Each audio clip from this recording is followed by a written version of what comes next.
Hi everyone, welcome back to EB tutorials. आज की video में हम न्यू चैप्टर स्टार्ट करेंगे, linear equations in two variables. ठीक है, standard 9 maths NCERT book chapter number 4 है ये। ओके, चलिए तो देखिए, सबसे पहली चीज़, लीनियर इक्वेशन क्या होता है, लीनियर का क्या मतलब है। ठीक है, लीनियर, व्हाट इज़ लीनियर। पहली चीज़, लीनियर का मतलब होता है बच्चों किसी भी वेरिएबल का, वेरिएबल समझते हो ना, वेरिएबल मतलब कोई भी अल्फ़ाबेट है ना, किसी भी वेरिएबल का पावर 1, पावर समझते हो ना आप लोग, x रेस टू 2, x का पावर 2, x का पावर 3, ऐसा होता है ना। तो x का पावर जब 1 होगा तो उसको लीनियर इक्वेशन कहते हैं। लीनियर माने किसी इक्वेशन में अगर x का पावर 1 है तो वो हो गया लीनियर। ठीक है, अच्छा, x का पावर 1 ऐसा लिखते नहीं है कभी भी, x का पावर 1 को ही x बोला जाता है। ठीक है, चलिए अब आप मेरी बात समझो। आपने स्टैंडर्ड 8 में पढ़ा था लीनियर इक्वेशन इन वन वेरिएबल, ये आपने पढ़ा था स्टैंडर्ड 8 में। आज हम पढ़ रहे हैं linear equation in two variable. तो जैसे आपने स्टैंडर्ड 8 में जो पढ़ा था उसका एक एग्जांपल लेते हैं, x प्लस 4 इक्वल टू 8, ये एक इक्वेशन है ना। ये कैसा इक्वेशन है, लीनियर इक्वेशन है इन वन वेरिएबल। क्यों, क्योंकि एक ही वेरिएबल है यहाँ पे। आई बात समझ में। आपने पढ़ा था 2x प्लस 3 इक्वल टू 9, ये अलग एक और इक्वेशन लिया मैंने। ये भी कैसा इक्वेशन है, लीनियर इक्वेशन है। लीनियर इक्वेशन क्यों है, क्योंकि वेरिएबल का जो मैक्सिमम पार है इस इक्वेशन में, एक तो एक ही बार वेरिएबल है पहली बात तो, और उसका पार क्या है 1, कुछ नहीं है मतलब 1। हाँ, तो 1 है ना, तो ये लीनियर इक्वेशन है पहली बात। अब इसमें वेरिएबल कितनी बार यूज्ड है, कितना वेरिएबल है, एक ही वेरिएबल है, इसलिए ये लीनियर इक्वेशन इन वन वेरिएबल हो गया। ये भी लीनियर इक्वेशन है। क्यों है ये लीनियर इक्वेशन, क्योंकि x का पावर 1 है, समझ में आया, और इन वन वेरिएबल, लीनियर इक्वेशन इन वन वेरिएबल, क्योंकि एक ही बार वेरिएबल यूज्ड है। अब आज जो हम पढ़ने वाले हैं उसमें क्या होगा मालूम है, उसमें होगा x plus y equal to 9, ऐसा कुछ होगा। अब ये भी लीनियर इक्वेशन है। क्यों, लीनियर का मतलब मैंने कहा वेरिएबल का पावर 1, तो ये देखो आप, x का पावर भी 1, y का पावर भी 1 है ना, कुछ पावर जब नहीं है मतलब 1 ही है ना, तो ये दोनों पावर 1 है। लेकिन यहाँ कितने वेरिएबल यूज्ड है, 2 वेरिएबल यूज्ड है। अब चूंकि 2 वेरिएबल है x और y, वेरिएबल मतलब क्या होता है अल्फ़ाबेट, तो चूंकि 2 वेरिएबल है तो इसलिए ये क्या है, linear equation in two variable. ये बात क्लियर हुआ कि लीनियर इक्वेशन इन वन वेरिएबल क्या होता है और linear equation in two variable क्या होता है। अब ये एक्स वाई है तो एक्स वाई होगा ऐसा नहीं, कुछ भी हो सकता है। जैसे अगर मैं लिख दूँ a plus b equal to 8, तो ये भी linear equation in two variable है। अगर मैं लिख दूँ 2a प्लस 4 इक्वल टू 16, अब इसमें एक ही वेरिएबल है a, वेरिएबल मतलब एक्स वाई नहीं, वेरिएबल मतलब कोई भी अल्फ़ाबेट, कोई भी अल्फ़ाबेट वेरिएबल ही होता है। ठीक है, सो ये क्या हो गया, लीनियर इक्वेशन इन वन वेरिएबल। ये क्या हो गया, linear equation in two variables. ठीक है, तो हम लोगों का जो चैप्टर है वो है linear equations in two variables, क्योंकि linear equations in one variable जो है ना वो आपने स्टैंडर्ड 8 में पढ़ा था। ठीक है, अच्छा, अब मैं एक बात करती हूँ, मैं ये जो लीनियर इक्वेशन इन वन वेरिएबल था, थोड़ा सा आप रिकॉल करो जो आपने स्टैंडर्ड 8 में पढ़ा था। वो ये था कि ये मान लो एक इक्वेशन ये वाला ले लेते हैं, ठीक है, x प्लस 4 इक्वल टू 8। हाँ, तो इसको आप सॉल्व करते थे तो x इक्वल टू हो जाता था 8 माइनस 4, ये 4 इधर जाके -4 बन जाता था, then x equal to 8 minus 4 4, तो आपको एक यूनिक सोल्यूशन मिलता था। सोल्यूशन मतलब x की एक वैल्यू मिलती थी, क्योंकि एक ही वेरिएबल है तो आंसर में भी एक ही वेरिएबल का आंसर मिलेगा ना। पर आज जो हम पढ़ेंगे ना उसमें 2 वेरिएबल यूज्ड है, तो हमें 2 वेरिएबल का आंसर मिलेगा, मतलब एक सोल्यूशन नहीं मिलेगा, 2 सोल्यूशन मिलेगा। आई बात समझ में, मतलब इस चैप्टर में 2 वेरिएबल रहेगा हर इक्वेशन में, तो हमें 2 आंसर्स मिलेंगे, 2 सोल्यूशन मिलेंगे। आप सोल्यूशन बोलो या रूट्स भी बोलते हैं उसको, 2 सोल्यूशंस, 2 सोल्यूशंस, या आप कह सकते हो 2 रूट्स। हाँ, और जब आप स्टैंडर्ड 8 में पढ़े थे ना तो आपने पढ़ा था लीनियर इक्वेशन इन वन वेरिएबल, उसमें एक सोल्यूशन हुआ करता था, या फिर एक रूट भी बोल सकते हैं हम इसको। ठीक है, अच्छा, और ये चीज़ ना, अब जैसे मान लो मैंने एक इक्वेशन लिख दिया x प्लस 3 इक्वल टू 5, तो x इक्वल टू कितना हो गया, 5 माइनस 3, x इक्वल टू 2, इसमें भी आपको एक ही सोल्यूशन मिला। अच्छा, और आपको याद है आप है ना इस सोल्यूशन को ना नंबर लाइन पे रिप्रेजेंट भी करते थे, है ना, और ऑलवेज ज़रूरी नहीं आपको होल नंबर मिले, आपको फ्रैक्शन में भी आंसर रैशनल नंबर्स भी आंसर में मिलते थे, याद है? जैसे कि x इक्वल टू, मान लो आपको आंसर आ गया 3/2, this is the answer of your equation. मान लो ऐसा कुछ क्वेश्चन अपन ले सकते हैं, जैसे कि for example if I take, जैसे कि मान लो ये वाला इक्वेशन देखो आप, ये वाला, हाँ, ये देखिए ये वाला जो इक्वेशन है, ये जो है ना 2x + 3 = 9, इसका मुझे निकालना है। तो आप लिख सकते हो 2x = 9 - 3, सो हो जाएगा 2x = कितना, 6। सो x = 6/2, ये भी तो 3 आ गया भाई, होल नंबर ही आ गया। मेरे को होल नंबर नहीं चाहिए, मेरे को फ्रैक्शन में चाहिए। मतलब अगर मैं लिखूँ, अगर मैं लिख दूँ 2x + 5 = 9, ऐसा कोई इक्वेशन है आपके पास, ठीक है? तो आप लिख सकते हो 2x = 9 - 5, तो आप लिखोगे 2x = 4, so x = 4। I am sorry, मैं जो भी एग्जाम्पल दे रही हूँ सब में वो होल नंबर ही हो जा रहा है। अपन एक काम करते हैं, ये 5 हटा देते हैं और यहाँ पे 2 लिख देते हैं, ठीक है? अब आएगा, ये देखो 9 - 2, 9 - 2 हो गया 7, सो x = 7/2। ओके, अब आ गया मेरे को रैशनल नंबर, मतलब प्रॉपर रैशनल नंबर। वैसे तो ये भी रैशनल नंबर है क्योंकि डिनोमिनेटर में कुछ नहीं है तो 1 है, लेकिन ये हम मुझे इस तरह का नंबर चाहिए था जिसका आंसर डेसिमल्स में रहे, ठीक है? होल नंबर नहीं चाहिए था। तो अब 7/2 को आप नंबर लाइन पे रिप्रेजेंट करना सीखे थे लास्ट ईयर, याद है आपको? एक नंबर लाइन हुआ करता था और उस नंबर लाइन में आप रिप्रेजेंट करते थे इस नंबर्स को, रैशनल नंबर्स को। जैसे ये 0, फिर 1, फिर 2, ये नंबर लाइन होता था ना ऐसा, -1 - 2, है ना? और फिर इस नंबर लाइन के 7/2 कहाँ पर आएगा? हाँ, अगर आपको याद हो तो 2 से अपन एक 2 से यहाँ पे 7/2 है, ऐसे तो आप सोचोगे तो 3.5 है ना? लेकिन बेसिकली ये तो मतलब सच पूछा जाए तो ये यहाँ पे आने वाला है, ये 4 होगा तो ये इधर कहीं तो आएगा, ठीक है? लेकिन बच्चों ये डिटेल में मैंने रैशनल नंबर को नंबर लाइन पर कैसे रिप्रेजेंट करते हैं, ये चीज़ मैंने बहुत अच्छे से एक वीडियो में एक्सप्लेन किया है आपको, है ना? स्टैंडर्ड 8 का ये है सिलेबस बेसिकली। तो मैंने एक वीडियो में आपको, क्योंकि ना ये यूज़ होगा बच्चों, है ना? 9th में यूज़ होना है इसका, तो ये आपको पता होना चाहिए कि नंबर लाइन पर किसी सोल्यूशन को कैसे रिप्रेजेंट करते हैं। वैसे आपने 8 में सीखा है, अगर आता है तो बहुत अच्छी बात है, बट इन केस आपको नहीं आता, आपको कुछ डाउट है और आपको कहीं पर भी आप कभी अटको, कभी ज़रूरत पड़े, ऐसे अभी जस्ट तो ज़रूरत नहीं पड़ेगी, लेकिन आपको ये पता होना चाहिए क्योंकि आगे ज़रूरत पड़ सकती है। तो आप है ना ये नंबर लाइन पे कैसे रिप्रेजेंट करते हैं रैशनल नंबर को, इसका मैंने वीडियो अपलोड किया था पहले, उसका लिंक मैंने डिस्क्रिप्शन बॉक्स में डाल दिया है, तो आप वहाँ से जाकर देख सकते हो, ठीक है? ठीक है ना? तो ये मैं अभी एक्सप्लेन नहीं करूँगी आपको क्योंकि फिर वो टाइम जाएगा। हम लोग अपने चैप्टर में आते हैं, इसको मैंने ऑलरेडी एक्सप्लेन किया, आप प्लीज़ जाकर एक बार देख लेना वीडियो, ठीक है? चलिए, तो हम लोग अपने चैप्टर में आते हैं वापस से। तो हमारा चैप्टर है लीनियर इक्वेशन इन 2 वेरिएबल्स। तो जैसे मैंने आपसे कहा कि भाई लीनियर इक्वेशन इन 1 वेरिएबल में आपको एक ही आंसर मिलता था, है ना? एक ही सोल्यूशन मिलता था, एक ही रूट मिलता था, है ना? सोल्यूशन, रूट एक ही चीज़ होती है। लेकिन लीनियर इक्वेशन इन 2 वेरिएबल में आपको 2 आंसर्स मिलेंगे। ओके, अब इसके बाद हम लोग कुछ बातें अब करते हैं लीनियर इक्वेशन इन 2 वेरिएबल्स के बारे में। तो देखिए,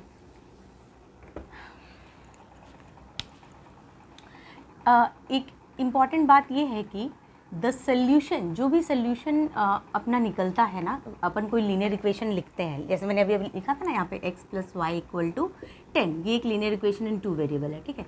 आप लीनियर इक्वेशन इन 1 वेरिएबल भी लिखोगे ना, x + मान लो 3 = 4, ये लीनियर इक्वेशन इन 1 वेरिएबल हो गया और ये लीनियर इक्वेशन इन 2 वेरिएबल हो गया। तो सबके लिए ये चीज़ अप्लाई होता है जो मैं लिख रही हूँ, the solution is not affected, solution को कोई इफ़ेक्ट नहीं होता है। कब कोई इफ़ेक्ट नहीं होता है? 2 कंडीशंस हैं इसके। हाँ, पहला कंडीशन ये है कि अगर आप सेम नंबर को ऐड या सब्ट्रैक्ट करते हो दोनों साइड पर, if the same number is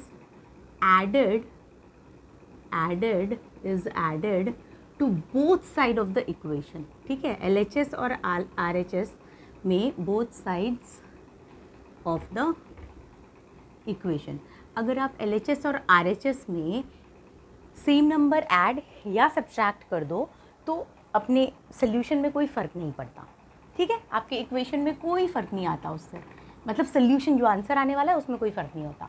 दूसरी चीज़, और solution is not affected if, यहाँ लिख दो if the same number is added to both sides of the equation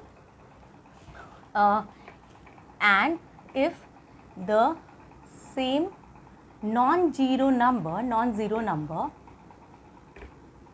समझते हो ना, जो ज़ीरो ना हो, दैट्स इट, कोई भी number, non zero number is divided और मल्टीप्लाइड। अगर आप सेम नंबर डिवाइड या मल्टीप्लाई करते हो दोनों साइड पर, डिवाइडेड और multiply to both sides of the equation, to both sides of the equation, ये चीज़ आपको बस ध्यान रखना है, ठीक है। ये कहीं लिखने नहीं आएगा आपको, ठीक है, ये कोई थ्योरी आपको रटना नहीं है, बस मुझे ये बताना ज़रूरी था क्योंकि हम लोग उसको यूज़ करेंगे भी, ठीक है।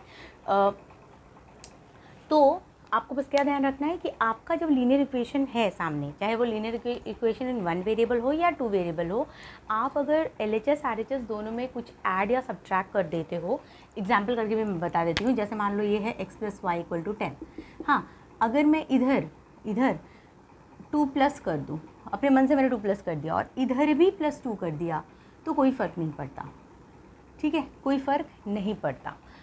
अगर मैंने अब मैं एक लीनियर इक्वेशन इन वन वेरिएबल लेती हूँ, जैसे x + 3 = 4, हाँ, तो अगर मैंने इधर मान लो 3, इधर मैंने 5 प्लस कर दिया, ठीक है, और इधर भी 5 प्लस कर दिया, हाँ, अब क्या हुआ, अब देखिए मैं आपको एक चीज़ दिखाती हूँ। अगर x + 3 = 4 था तो आंसर क्या आ रहा था, 4 - 3 1 आता है ना, समझ में आ रहा है ना, ये 4 - 3 हो रहा था 1।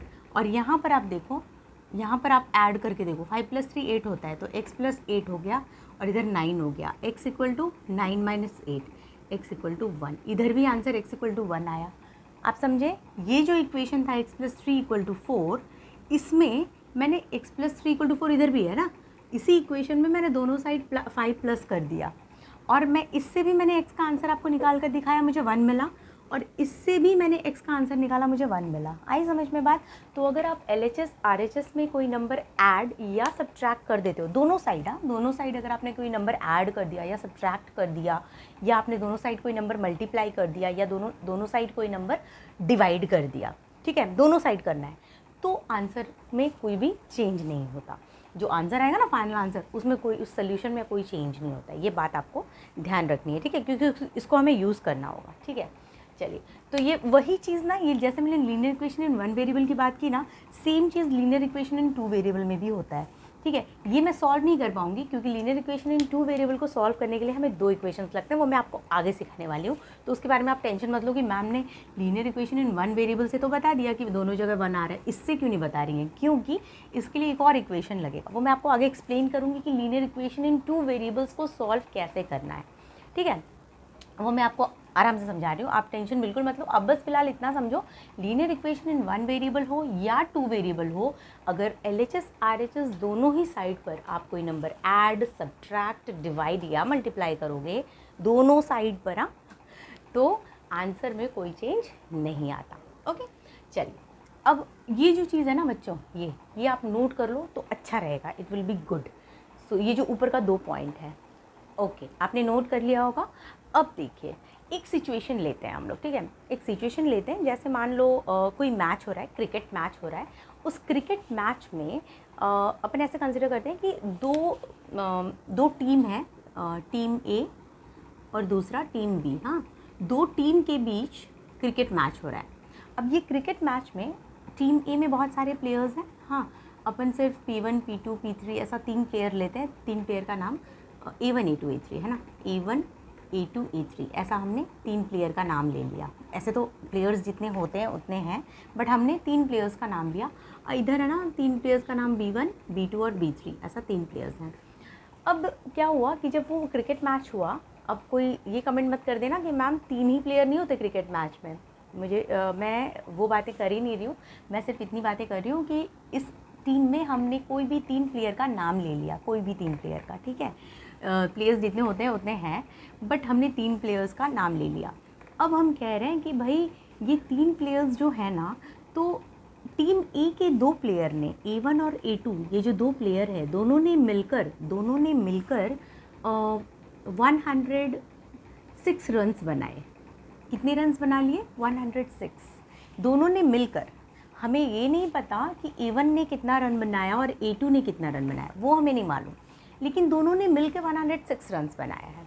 तो अब आप इसको कैसे सोचोगे, कैसे लिखोगे, आपको नहीं पता ना कि A1 ने कितना रन बनाया, A2 ने कितना रन बनाया, ठीक है। तो लेट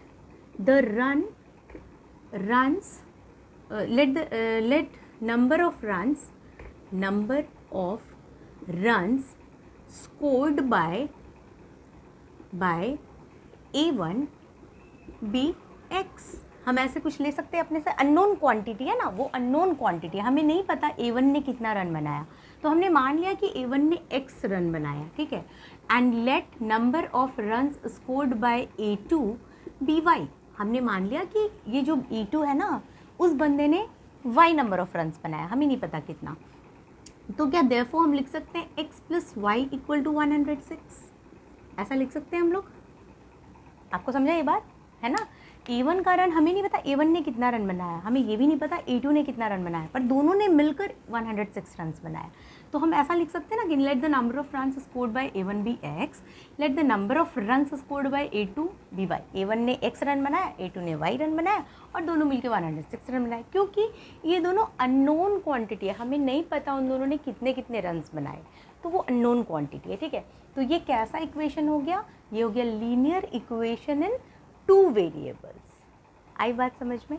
ये क्या हो गया बच्चों, ये हो गया linear equation in 2 variable. Linear क्यों है ये, एक बार फिर से मैं रिपीट करती हूँ कि लीनियर का मतलब वेरिएबल का जो पार है वो 1 होना चाहिए। देखो x का पार 1 है, कुछ नहीं है मतलब 1, y का पार कुछ नहीं है मतलब 1, और लीनियर इक्वेशन तो ये है इन 2 वेरिएबल। 2 वेरिएबल क्यों, क्योंकि 2 वेरिएबल यूज्ड है, ठीक है। तो शॉर्ट में इस चीज़ को है ना आप बस नोट कर लो, ठीक है। तो अभी आपने ये नोट कर लिया, x plus y equal to 106 हमने लिखा था, है ना, 2 बैट्समैन का रन। अब देखिए ये x प्लस वाई, जैसे मैंने बोला सिर्फ x प्लस वाई ही नहीं, हम कोई भी वेरिएबल ले सकते हैं, बहुत सारा। हाँ, जैसे अगर आप लिख दो कहीं पे a plus b equal to 5, ये भी लीनियर इक्वेशन इन 2 वेरिएबल है। इसमें अलग अलग वेरिएबल्स आप ले सकते हो। अब आगे ना कॉन्स्टेंट नंबर्स भी ऐड हो सकते हैं, जैसे आप लिख सकते हो 2a plus 3b equal to 10, ठीक है, कुछ भी आप लो, आप लिख सकते हो 2u plus 5v equal to 20, ये भी लीनियर इक्वेशन इन 2 वेरिएबल हुआ। आप समझ रहे हो। तो ये u और v मैंने लिया, अलग अलग वेरिएबल्स यूज़ करके बता रही हूँ, x y a b u v। फिर आप और भी ले सकते हो, जैसे कुछ भी आप सोच लो, 2.5 p plus 3.6 q equal to 100, ठीक है, कुछ भी। पी क्यू लिया मैंने, न्यू वेरिएबल, है ना। इस तरह से आप डिफरेंट कोई भी वेरिएबल ले सकते हो। अब एक्स वाई है, कहीं पर लिखा होगा x plus 2z equal to कुछ भी 105, ठीक है। तो यहाँ एक्स जेड ये भी चलता है, मतलब कोई भी वेरिएबल आप ले सकते हो, कोई भी अल्फ़ाबेट आप ले सकते हो, एंड उनका कुछ भी आप सम बताते हो। तो ओवरऑल आपको ये बात समझ में आ गई कि आप कोई भी वेरिएबल ले सकते हो, 2 वेरिएबल। तो ये हो गया लीनियर इक्वेशन इन 2 वेरिएबल। अब जो जनरल फॉर्म होता है, ये तो हमने लिख के बताया आपको इतना सारा एग्जाम्पल।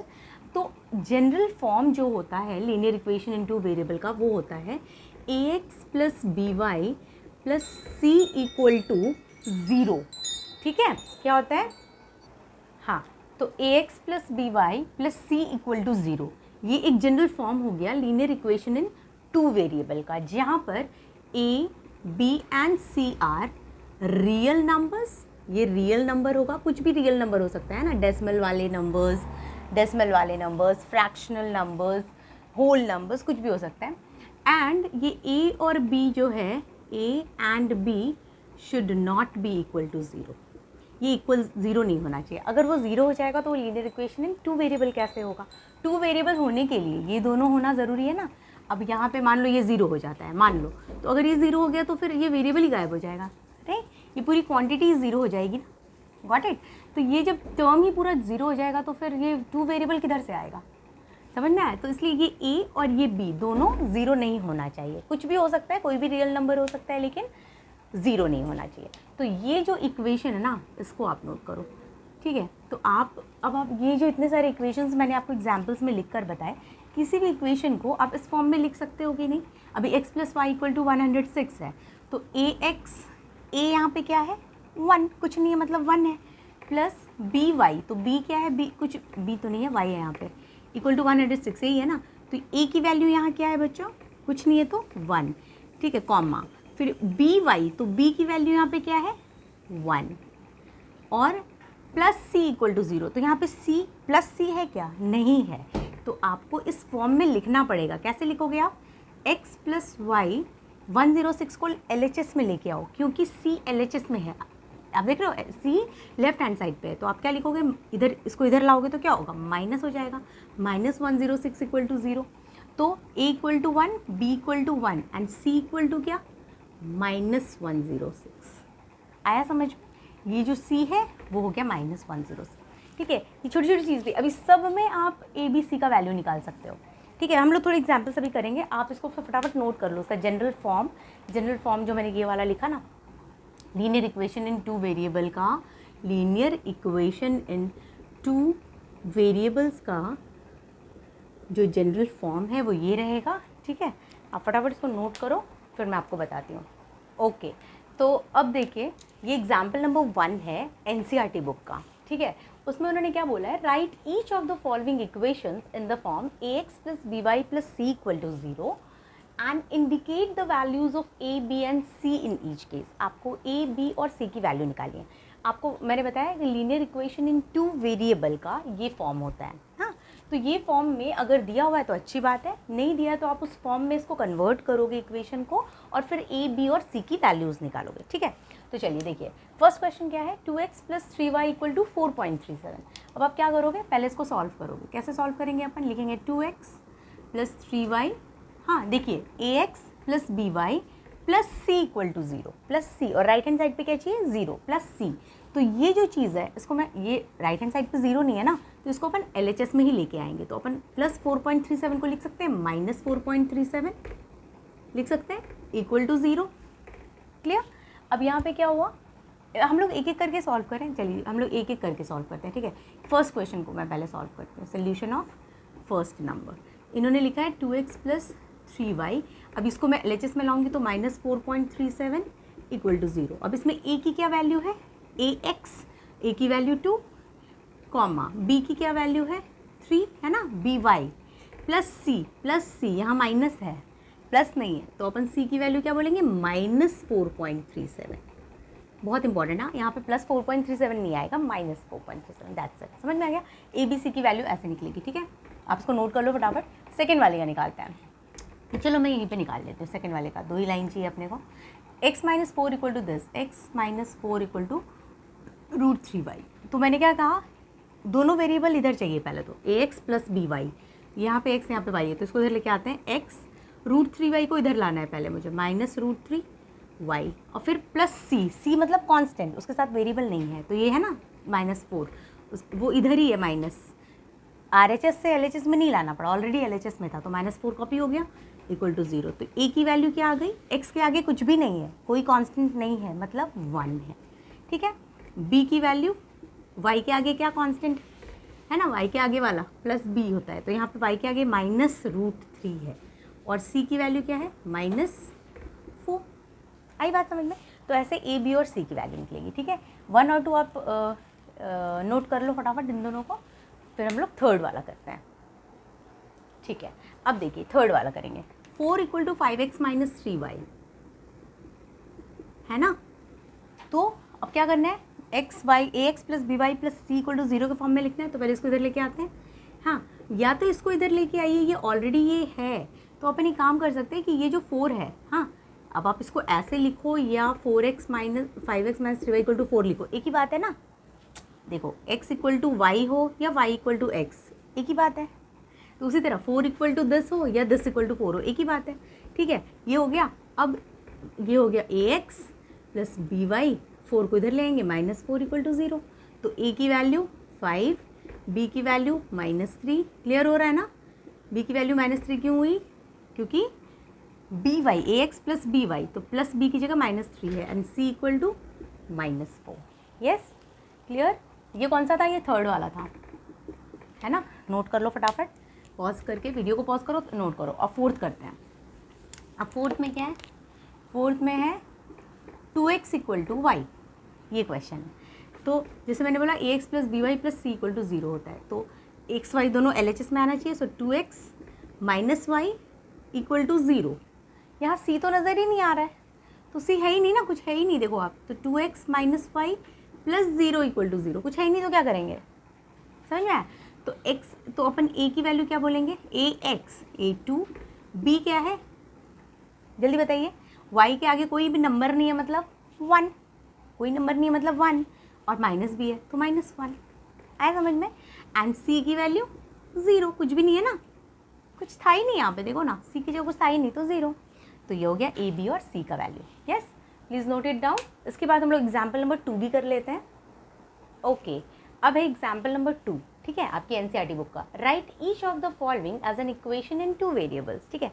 तो सबसे पहले आपको ये पता होना चाहिए कि भाई इक्वेशन इन 2 वेरिएबल्स होता क्या है। अभी जस्ट मैंने आपको बताया क्या है standard form equation in 2 variables का, ax plus by plus c equal to 0। पहले तो आपको ये पता होना चाहिए, तभी आप क्या करोगे, आप इस फॉर्म में इन सारे इक्वेशंस को लिख पाओगे। तो फर्स्ट हम लोग सॉल्व करेंगे, हाँ इसी फॉर्म में लिखना है। तो क्वेश्चन, फर्स्ट का क्वेश्चन क्या है, x इक्वल टू -5। हाँ, अब x इक्वल टू -5 है तो ax, तो ax मतलब यहाँ इसके आगे कोई नंबर नहीं है मतलब 1 है, तो 1x, ये डॉट का मतलब पता है क्या है, मल्टीप्लिकेशन। 1 इंटू एक्स क्या होता है, x ही होता है ना। 1 को किसी चीज़ से मल्टीप्लाई करते हैं तो वही चीज़ मिल जाती है, 1 को x से करोगे तो x ही मिलेगा। तो 1 डॉट जो मैंने लिखा है ना, डॉट का मतलब मल्टीप्लिकेशन, ठीक है। तो ये लिखने का तरीका होता है 1 डॉट x, हाँ ax हो गया, प्लस by। अब y आपको नज़र आ रहा है, नहीं आ रहा ना, तो जब नज़र नहीं आ रहा है तो प्लस 0 डॉट y, ठीक है। एक्चुअली में ये जो इक्वेशन है ना, ये लीनियर इक्वेशन इन 2 वेरिएबल नहीं है। अभी मैंने आपको थोड़ी देर पहले बोला था, अगर कोई टर्म ही 0 हो जाए, 2 वेरिएबल ही नहीं है इसमें, तो किधर से ये लीनियर इक्वेशन इन 2 वेरिएबल हुआ। एक्चुअली में ये जो इक्वेशन है ये लीनियर इक्वेशन इन 1 वेरिएबल है, क्योंकि 1 वेरिएबल है यहाँ पर। लेकिन उन्होंने क्वेश्चन में बोला है कि आप फिर भी ज़बरदस्ती इसको कन्वर्ट करो लीनियर इक्वेशन इन 2 वेरिएबल में, तो उसको हमें करने के लिए इधर 0 इंटू वाई लिखना पड़ रहा है। एक्चुअली में ये टर्म 0 हो गया ना, तो यहाँ तो है ही नहीं वाई, तो अगर कहीं पर लिखा हुआ मिलेगा आपको x इक्वल टू -5, तो ये लीनियर इक्वेशन इन 2 वेरिएबल है या लीनियर इक्वेशन इन 1 वेरिएबल है, ये लीनियर इक्वेशन इन 1 वेरिएबल है। हाँ, लेकिन उन्होंने ज़बरदस्ती बोला है कि इसको इस फॉर्म में लिखो, लीनियर इक्वेशन इन 2 वेरिएबल में लिख कर दिखाओ, तो आपको इस तरह लिखना पड़ेगा। आई बात समझ में, 0 इंटू ax प्लस by है ना, प्लस c इक्वल टू 0। अब प्लस सी बाद में लेते हैं, इक्वल टू -5 ये लिख सकते हैं। x की जगह मैंने 1 इंटू एक्स लिखा, y नहीं था तो plus 0 into y equal to -5। अब चूंकि मुझे पता है कि कांस्टेंट भी LHS में लेना पड़ता है, ये रहा इक्वल टू 0, तो इसलिए फिर अपन क्या लिखेंगे, this implies 1 dot x plus 0 dot y plus 5 equal to 0। अब देखो आप यहाँ पर ABC के फॉर्म में ये आ गया। नहीं, अब मुझे ABC का वैल्यू यहाँ निकालना नहीं है, निकालने बिल्कुल नहीं बोला है उन्होंने, सिर्फ यही बोला है कि आप लीनियर इक्वेशन इन 2 वेरिएबल के फॉर्म में लिखकर दिखा दो। तो हमने लिख के दिखा दिया, ये मेरा आंसर है। बट जस्ट आपको समझाने के लिए मैं पूछ रही हूँ आपसे कि A की यहाँ क्या वैल्यू है। तो A की वैल्यू है 1, B की वैल्यू क्या है 0, और C की वैल्यू क्या है +5, है ना। -5 इधर जाके +5 बना, आया समझ में। पर ये लिखना नहीं है, ये आंसर में नहीं लिखना है अभी। हाँ, इसके पहले वाले क्वेश्चन में उन्होंने ABC पूछा था, यहाँ पूछा नहीं है, यहाँ पर सिर्फ equation in linear equation in 2 variable के फॉर्म में लिख के छोड़ देना है। सो फर्स्ट क्वेश्चन का ये सोल्यूशन है, ठीक है। चलिए अब सेकंड क्वेश्चन करते हैं। देखिए सेकंड क्वेश्चन में उन्होंने कहा y इक्वल टू 2, फिर से ये फॉर्म में हमको लाना है ना, ax plus by plus c equal to 0। तो ax, अब x तो नज़र ही नहीं आ रहा है, तो 0x समझ में आया, प्लस by, इसके आगे क्या नंबर है 1, कुछ नहीं मतलब 1, तो 1 dot y plus equal to 2, ये 2 को उधर ले गई मैं, तो ये हो गया 0 dot x plus 1 dot y, y को 2 को इधर लाना पड़ेगा क्योंकि c चाहिए मुझे, तो -2 इक्वल टू 0 आ गया लीनियर इक्वेशन इन 2 वेरिएबल। समझ में आया ना। चलिए अगर आप डायरेक्ट इसी स्टेप में -2 इधर लेके उधर 0 कर पा रहे हो, that is also good. Okay, चलिए सेकेंड हो गया, आपने नोट कर लिया होगा आई होप, है ना। मैं बोलना भूल गई थी, पॉज करके वहाँ पे नोट कर लेना। थर्ड कर रहे हैं हम लोग, ये वाला 2x इक्वल टू 3। अब इसमें क्या करेंगे बताइए, ax plus by plus c equal to 0 के फॉर्म में, तो ax तो साफ साफ दिख रहा है 2x प्लस by, b नहीं पता है ही नहीं है, y है ही नहीं, तो 0y है ना, plus 3 equal to plus c equal to 0 plus c। अब c क्या होगा, इसको मैं डायरेक्ट इधर ले आऊँ, चलो बाद वाले स्टेप में लाते हो। अगर समझ में आपको आ रहा है तो यहीं पे -3 इक्वल टू 0 कर दो, और नहीं तो फिर नेक्स्ट स्टेप में करो 0.y। अब 3 को इधर ले आओ, -3 = 0। अब a की वैल्यू हो गई 2, b की वैल्यू हो गई 0, c की वैल्यू हो गई -3। Got it? चलिए नोट कर लो आप इसको भी। इसके बाद हम लोग 4th करेंगे। ये फॉर्म पता है अगर तो आप सब इजीली कर सकते हो, है ना। 4th वाला क्या है? 5y = 2, है ना। ax + by + c = 0। x ही नहीं है यहाँ पे तो 0x प्लस by 5y, है ना, प्लस c = 0। अब c तो है नहीं, ये 2 है, 2 को अपन डायरेक्ट -2 इधर लिख दूँ = 0। Yes clear? ये भी हो गया लीनियर इक्वेशन इन 2 वेरिएबल के फॉर्म में, है ना। अब यहाँ पे एक्स वाई दे रखा है, अगर उन्होंने कहीं पे एक्स वाई की जगह कोई दूसरा वेरिएबल दे दिया तो मैंने आपसे कहा बच्चों कोई मैटर नहीं करता, एक्स वाई की जगह यू वी पी क्यू, है ना। इसके पहले मैंने आपको बताया ना, एग्जाम्पल 1 बताने के पहले मैंने आपको बताया पी क्यू यू वी कोई भी अल्फ़ाबेट हो वो वेरिएबल हो सकता है, ठीक है। तो बस एग्जाम्पल 2 के बाद और एग्जाम्पल्स तो NCERT में नहीं है, ठीक है। अब इसके बाद मैं एक्सरसाइज एक्सप्लेन करूँगी नेक्स्ट वीडियो में। ये मेरा जो था ये चैप्टर 4 एक्सरसाइज 4.1 का इंट्रोडक्शन था, ठीक है। मैं लिखना भी भूल गई, एक्चुअली ये क्या है, ये एक्सरसाइज 4.1 का इंट्रोडक्शन कराया मैंने आज, ठीक है। अब इसके बाद मैं आपको 4.1 का सोल्यूशन करा दूंगी। दैट इज़ ऑल्सो सिंपल, लेकिन कुछ बच्चे कई बार क्या करते हैं, प्रेफर करते हैं सोल्यूशन देखना, तो उनको फिर वो वीडियो छोटा लगेगा अगर मैंने अलग वीडियो में डाला तो। वैसे बहुत कम क्वेश्चन है उसमें भी, मैं चाहूँ तो इसमें ही कवर कर सकती हूँ, बट इट्स ओके, मैं दूसरे वीडियो में कवर कर दूँगी ताकि कुछ बच्चों के लिए वो कन्वीनियंट हो जाता है, ठीक है। कि भाई उनको अगर इंट्रोडक्शन फटाफट स्किप करके देखना है और फिर वो सोल्यूशन देखना चाहते हैं तो फिर वो डायरेक्ट दूसरे वीडियो को भी देख सकते हैं, ठीक है। तो मैं वो डाल दूँगी। अभी ये आप नोट कर लेना, ठीक है। आप मेरा अभी आपने एक्सप्लेनेशन पूरा सुन लिया होगा, तो अगर आपने समझ लिया है तो I would request you, I would suggest you कि आप एक्सरसाइज 4.1 ना खुद से ट्राई कर लो पहले, ठीक है। मेरे वीडियो अपलोड करने के पहले आप खुद ट्राई कर लो, अगर आप कर पाओगे तो it would be really good, right. और फिर मेरा वीडियो से बाद में आप कंपेयर कर लेना आपने सही गलत कुछ किया है तो, ठीक है ना। So I hope I am clear. अगर फिर भी कुछ डाउट आ रहा है, कहीं पे कुछ प्रॉब्लम है तो आप कमेंट बॉक्स में मुझसे पूछ सकते हो, ठीक है। And if you are really understanding from my video, अगर आपको समझ में आ रहा है तो इट्स माई रिक्वेस्ट कि please like my video, yes, because I also feel motivated. मुझे अच्छा लगता है कि भाई चलो किसी को पसंद आ रहा है। तो if you are really understanding, अगर आपको समझ में आ रहा है तो आप प्लीज़ मेरे वीडियो को लाइक करो। कहीं पे कुछ लग रहा है, कुछ कमेंट मतलब आई मीन कुछ डाउट है, कुछ समझ नहीं आ रहा, कुछ और पढ़ना है मैथ्स में, कोई दूसरा चैप्टर, कोई दूसरी टॉपिक, या फिर कोई क्वेश्चन है जो आपको समझ नहीं आ रहा, कोई specific question, put it in the comment box. मैं पूरी तरह कोशिश करूँगी आपको रिप्लाई करने का, ठीक है। चलो, thank you so much for watching, good bye, take care.